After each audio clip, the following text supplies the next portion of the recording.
Yes, silence the phones.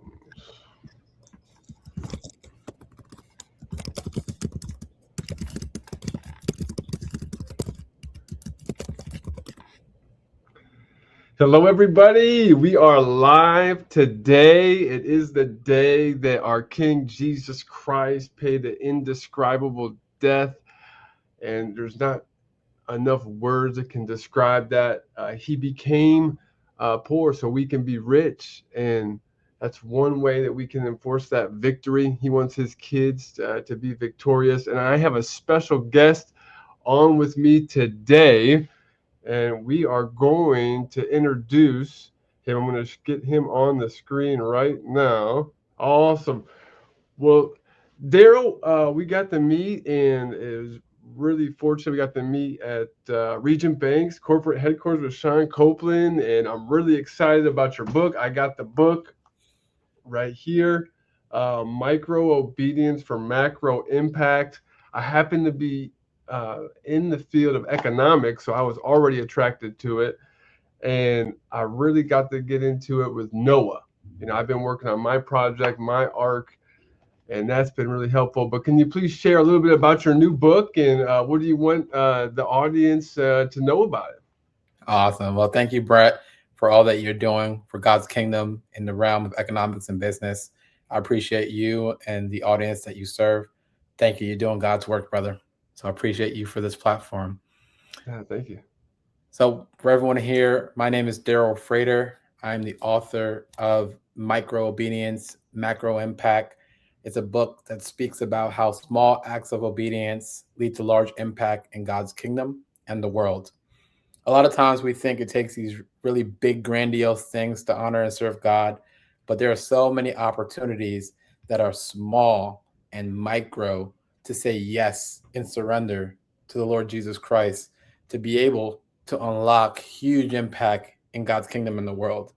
And this book challenges you to, one, to be able to discern and see those opportunities in real time, and then to say yes and operate in obedience to move forward in those actions that can transform other people's lives, that can transform your life and have impact, not just in the world today, but in eternity. And I really think that by having a word of encouragement to step in obedience, you're able to move forward in your God-given purpose. The Lord has given us all talents. He's given us all skills and passion. And it's our duty to say yes to that calling, to be able to have impact in the realm and the places and impact the people that the Lord wants us to impact. There are so many people that we are designed and are accounted for to bring into the family of faith. And when you say no to the micro and small things that the Lord asks you to do, you're actually missing the opportunity to bring someone into the family of faith, to make disciples. So I want to get people to understand how these small things connect to their heavenly purpose, and for you to be encouraged, to be empowered, to walk in confidence in what the Lord Jesus Christ is doing in your life, and to be bold about doing the small things that matter in God's kingdom. This can be as simple as saying an encouraging word to a stranger or donating to a ministry. It doesn't have to be the huge, grandiose things. A lot of people think, oh, it's all about this huge missions trip or starting this business or running for president. Take a step back and realize that God wants you to say yes in the small things. And if you are a good steward of the small things, it unlocks the opportunity for the large things to happen in your life and in the world.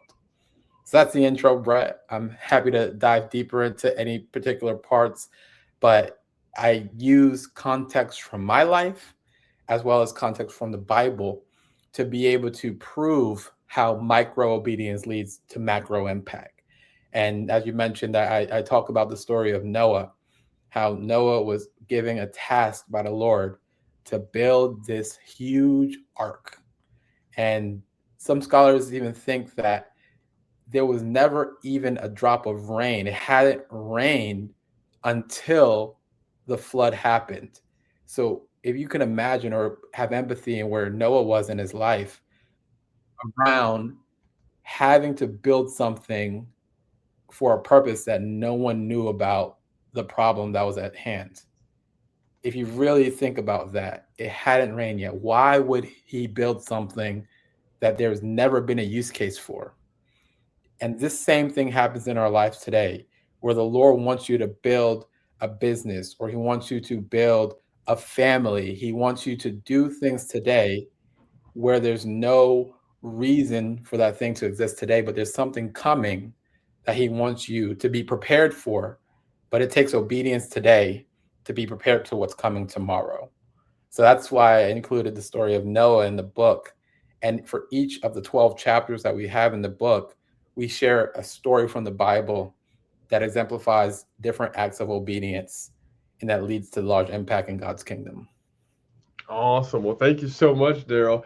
It's not overwhelming. He wrote it, concisely. He is a master's in business administration. He has a venture capital, the Good News Ventures, so TGN Ventures. So he is very sophisticated, but he makes it simple and concise, and it has a real rich meaning. I know when I wrote my book, I dedicated it to my dad too, who is overcoming Parkinson's disease, and he was a hero for me. And it was one of the ways I was built up that 1 Corinthians 13 love, to believe all things, endure all things, hope all things. And he has a great connection with his father in that book. And he actually is donating all the proceeds to this book to where, Darrel, where are you donating all the proceeds to your book? Yes. So my wife and I, last year, the Lord led us to launch a nonprofit organization called the Center for Faith and Business. And the Center for Faith and Business is an organization that's dedicated to serving entrepreneurs and helping business owners to see their business as a vehicle for impact, teaching them how to love their neighbors by loving their employees, loving their customers, and loving their community. Because we think that the Bible is the best book for business. It creates the amazing opportunity to serve people and to showcase the love of Christ through our businesses. And the Center for Faith and Businesses, we equip entrepreneurs to be able to do so through offering capital, connections, resources, and community. And we do it here in my hometown of Tulsa, Oklahoma, with the goal to actually expand across the country and even the world to serve entrepreneurs and help them see their business as a vehicle for impact and the spread of the gospel. So yeah, all proceeds from the book. And I'll tell a little story, if you don't mind, Brett, around how I came about to offer this book as a first fruit offering to the Center for Faith and Business. You talked about having a relationship with your father.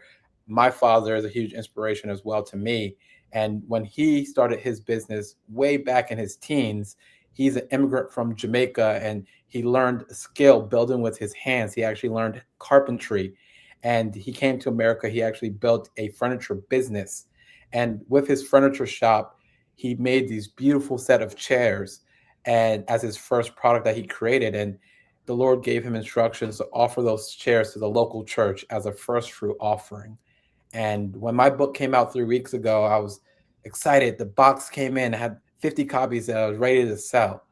And the Spirit of the Lord came upon me and told me that I needed to do the same as my father and to offer this book as a first fruit offering. So all the proceeds from the book goes to the Center for Faith and Business to move forth the gospel through business and entrepreneurs. So thank you so much, Brett, for asking. I'm excited to be able to do that so far. And it's funny, when I got that box of 50 books, I was like, wow, like, how am I even going to sell 50 books? I was actually like nervous about selling the book. This is my first book. And I was really, baffled by how I would be able to sell 50 books. And the Lord showed out in a mighty way. It's been 3 weeks, and we've already sold over 210 copies of Micro Obedience, Macro Impact. And it's just been incredible how the Lord has been working through this book and touching people in a mighty way. And as I said, all the proceeds go to the nonprofit, the Center for Faith and Business. And that's over $4,000 that have gone to a nonprofit to push forth the work of using business as a vehicle for the spread of the gospel. So I'm encouraged, I'm excited, and I would love for anyone that would love to support the book and the nonprofit to do so. One thing that the Lord has told me is that I do not want finances to ever be a barrier for someone to get a gospel message. So we also do have access to the book for free, available online on Google Books. So if you want free access, we also have that as well. But if you want a physical copy or a copy to support the Center for Faith and Business, you can either go to our website or on Amazon to purchase it, or you can go straight to buildwithfaith.org, which is the link to our nonprofit's website. And you can donate to our nonprofit, the Center for Faith and Business, at buildwithfaith.org. So thank you. Super excited. Awesome. Well, let's talk about another faith project. We're talking about getting Jesus at the table with economics, the social science of economics. And we got a project of helping Nigeria. And we got academic knowledge. We're going to make it fun. We're going to make it simple. We're going to go into a PowerPoint. And then we get to share an update of what we're doing here at Economics Incorporated with Nigeria, Africa. So I got this PowerPoint here. Are you able to see it, Darrel? Yes, I am. Awesome. So we got 12 objectives. I'm a registered inventor, and we're going to focus on macroeconomics, behavior economics, labor productivity rates. What? No, it's not that hard. No, GDP, gross domestic product, the total goods and services, right? And then we're going to focus just on labor productivity rates in this discussion. So that's the amount of output we're able to increase. That's our key performance areas at our job. That's the products and services we're able to produce as a business owner, but without increasing our labor hours. So it's the output divided by labor hours. That's one way to calculate labor productivity. And we improve that. How do we improve that? We improve that with the brain, improving the brain abilities. How do we do that? We do that with King Solomon's brain cognition skills, made alive and active for us today. Many of you know that he's a real person. He had tariffs. He collected taxes. He had so much silver that was like in the streets, it says. So, I mean, he does have some credibility to say on the topic of cognitive science. And then I want people to get intellectual property. I was able to get intellectual property from this invention and this book and this training. It's an online course, and I want others to do it too, so we can advance the kingdom. And then in this case, it'd be 12 economic objectives. So we're going to focus on Nigeria right now. And here we help this guy right here. We help him limit systemic losses in production and increase taxable income. So the government can only spend about what they give in, right? So it's in their best interest to limit systemic losses in production and increase their taxable income through increasing their labor productivity rates. How do we do that? Increasing their brain abilities. All right, so here's my macroeconomics. It was awarded copyright certificates for superior macroeconomic policies for financial assessments, individuals, families, and governments. Is it possible for families and individuals and governments to have a shared code of conduct and get along? And yes, it is, and then still contribute to maximum GDP. So here we have the expenditure method. Now, this is known as one of the most reliable and baselines to assess a state or a nation's economy. And we have C for consumption, that's the spending of the citizens. We have investment, that's investing in productive assets like machinery and equipment. We have government expenditures, that can be anything from infrastructure to staff.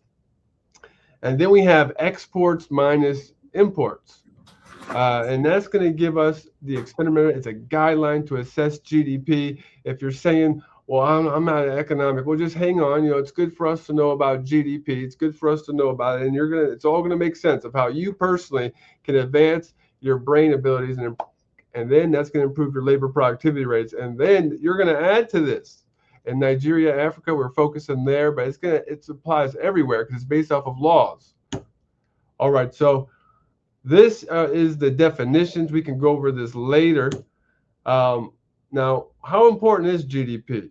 Well, according to Professor Moss, he's at Harvard, the expenditure method has emerged as the standard approach for calculating GDP in most countries. Since every piece of output must eventually be purchased in one way or another, the logic of the expenditure method is that if a government adds all its expenditures on final goods and services, then that sum must exactly equal the total value of national output produced.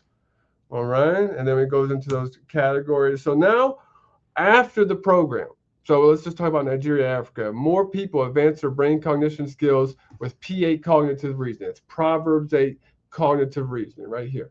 Now, what happens? And then they're going to have professional codes of conduct, PC. So BC stands for brain cognition skills. PC stands for professional codes of conduct. And that's what we're adding to this GDP calculation to rise output. And in fact, if people don't apply these, then they are subtracting from their maximum economic potential. It's just by laws, just like gravity. So here we go. We got brain cognition skills right here, and we got professional codes of conduct, and then we got the markets, they go up and down. And, what's a constant factor to increase output and labor productivity, right, during market volatility? And so these are a constant factor. Now, as a brief overview, we're going to go over brain cognition skills. Now, it involves thought configurations, computations within reasoning and knowing, and then cognition includes perception and judgment, conscious and unconscious processes by which knowledge is accumulated. So in the last days, God said he was going to pour out his spirit upon all flesh. And one of the attributes of his spirit is the spirit of knowledge. It is the spirit of counsel. It is the spirit of wisdom.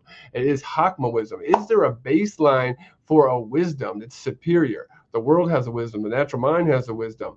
The Bible also has a wisdom. It's called ḥāḳmâ wisdom. It's a Hebrew word. It has to do with skill, administration, technical knowledge, competing. And so that's what we focus on. And then we have processes such as perceiving, recognizing, conceiving, and reasoning. We even got diagrams. So let's go on to professional practices and codes. The term professional practices and codes means applying knowledge and skills with understanding and good judgment. This is going to be a real simple definition. I do want you to get an invention that's better than mine. I want you to get more copyrights better than mine, but this is just standard because we want to reach all different economic levels and all different education levels.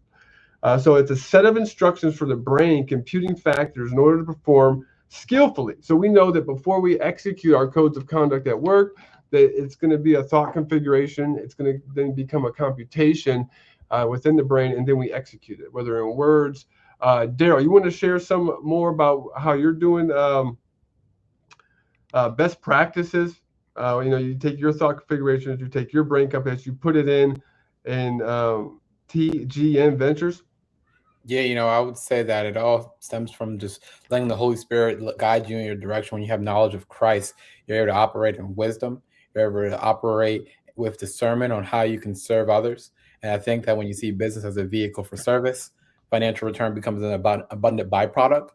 So this is all aligned with using your gifts, using your skill, using a process to create maximized output. So that way we can all have productivity and all create prosperity for our countries, for our communities, for our families, and for individually ourselves.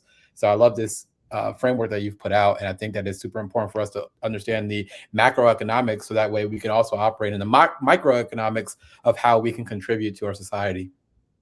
Yes, absolutely. So we're going to get a superior range of economic measurements. And what is it going to be measured in? Well, we have before and after assessments right here. Before and after assessments in the back of the book. It's on the online course. You can take it. That proves the validity of these claims. So health statuses, labor productivity rates, learning curve, disposable income assets, and the expense to income ratio. And those are things we got to get better at, right? So here are some significant 14 economic factors that would be deemed as, a priority, right? That a government or a state would want to monitor. We got inflation, high or low. We got deflation, high or low. We got interest rates, high or low. And these are constantly fluctuating, right? We got consumer spending, legislation, quantitative easing, government spending, export to import ratio, the amount of capital invested into productive assets, recession, depression, war.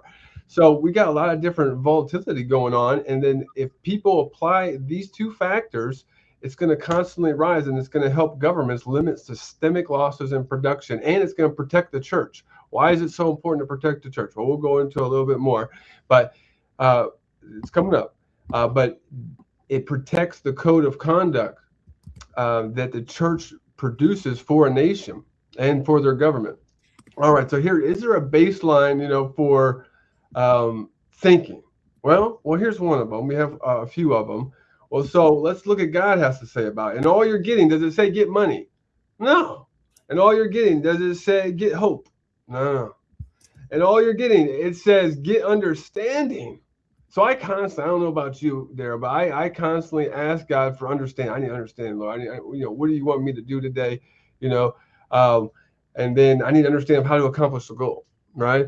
And then so once we have understanding, then God says, okay, I'm going to give you knowledge. He gives wisdom to the wise and knowledge to those who have understanding.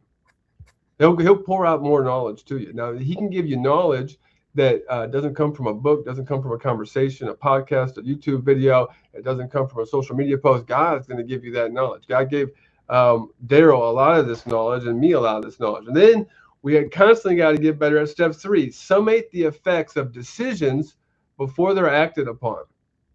I know it sounds simple, but that's what we got to do. And then if we continually prove it 1 through 3, let's look what Proverbs has to say about it. This is King Solomon. He's an authority on this. He says, does not wisdom cry out and understanding lift up her voice? So he's talking about an audible frequency that's crying out, right? This is a matter of physics. She takes her stand on top of the high hill beside the way where the paths meet.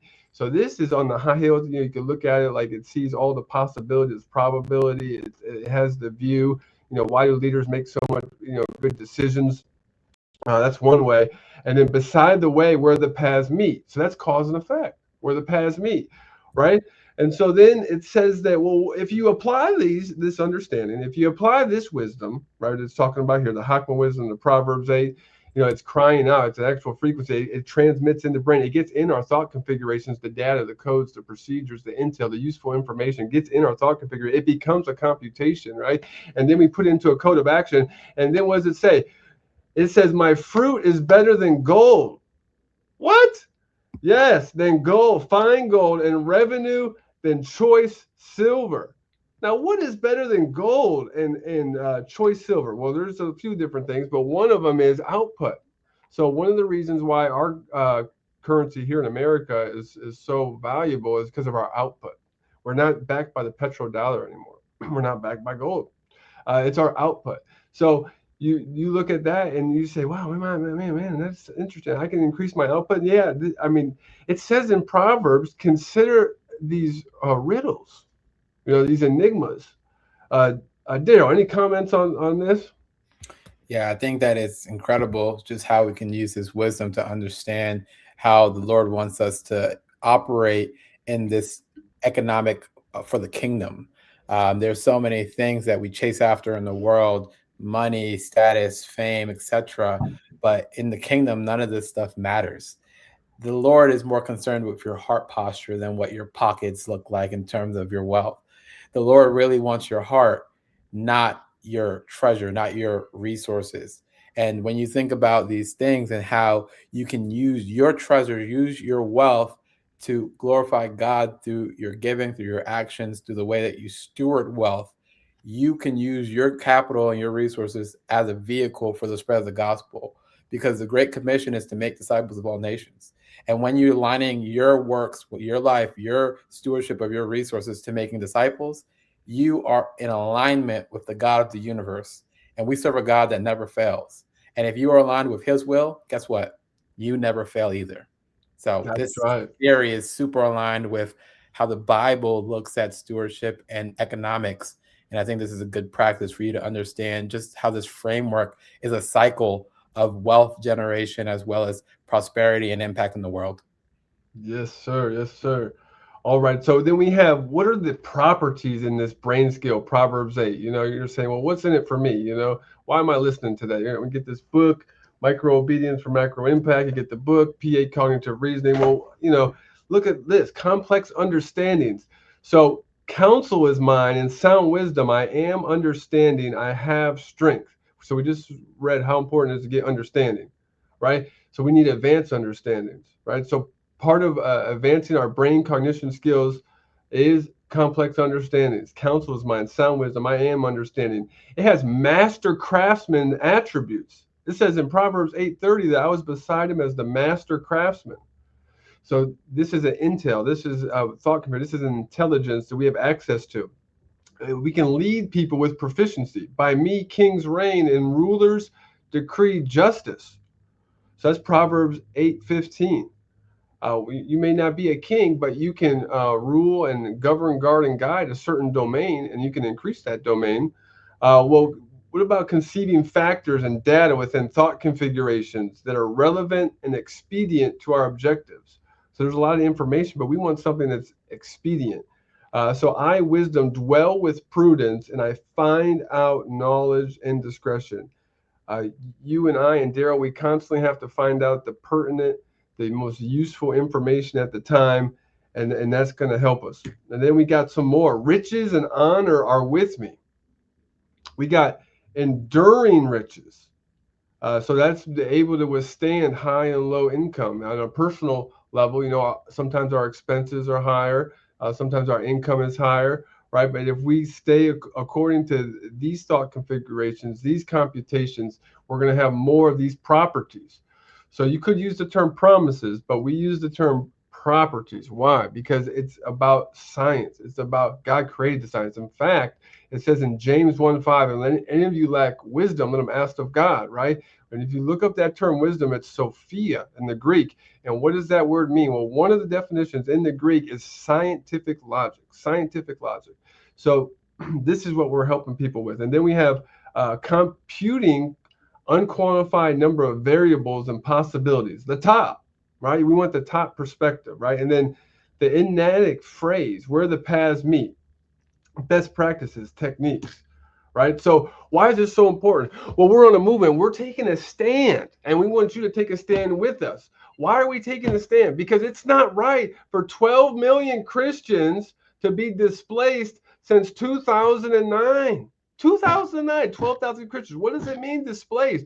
It means that they are forced from where they live, their job, their family, and they're forced into poverty. 12 million.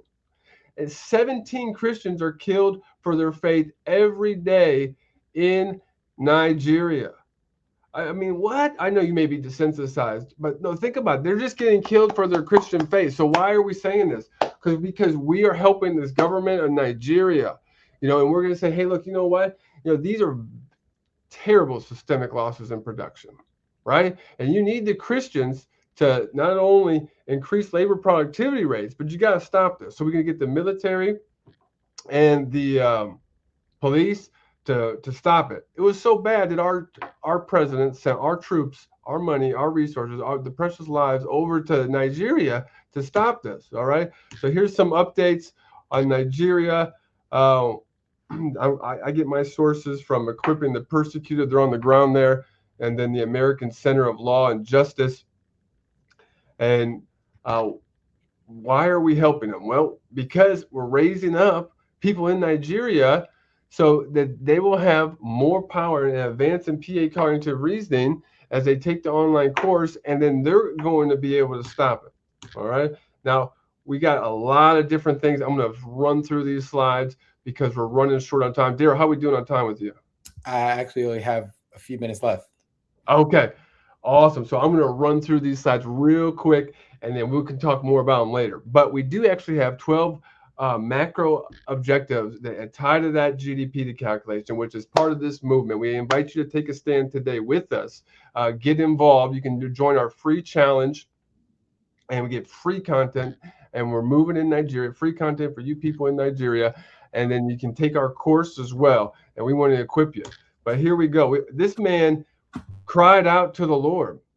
This guy got the picture. I mean, this is so heart moving, right?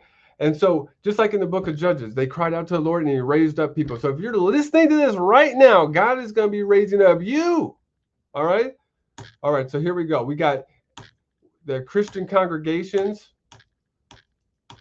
We got the 10 macro objectives. Now, these have nothing to do with the Christian church.